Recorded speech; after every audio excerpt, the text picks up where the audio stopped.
Kevad on juba nii kaugel, et pritsimine täies hoos nii nisudes kui ka rapsides. Siin Virumaal on esimene pritsering juba nädal aega tagasi tehtud.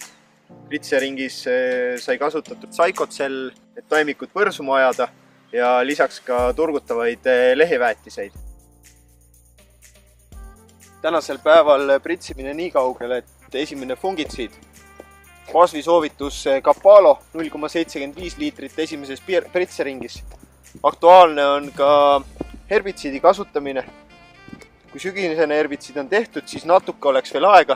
Kui sügisest herbitsiidi tehtud ei ole, siis Peatlon 4D 60 grammi hektarile.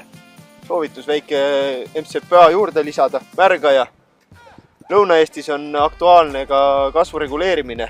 Siin Virumaal veel kõrresõlmed ei ole moodustunud, et siin oleks kasvu reguleerimisega aega. Pritsimine on hea töö, saab põllust hea ülevaate, mis potentsiaal põldudes on, et kus on külvivead, talvekahjud. Kiirus on 14 kilomeetrit tunnis, surve 5,8 baari, veekogus ikka 200 liitrit hektarile. Nii mina kui Margus oleme aktiivselt põldudel käimas ja püüame üle Eesti põldudele jõuda. Telefonitsi oleme samuti kättesaadav, aga kui agronoomilist nõu on juurde vaja, siis kõik kiired küsimused saavad vastuse BASF Agro rakendusest. Seal on meil ka jooksvalt üleval info ja videot põldudelt, et mis erinevates kohtades toimub ja ka uudised. Hea käepärane kasutada, lihtne, kiire.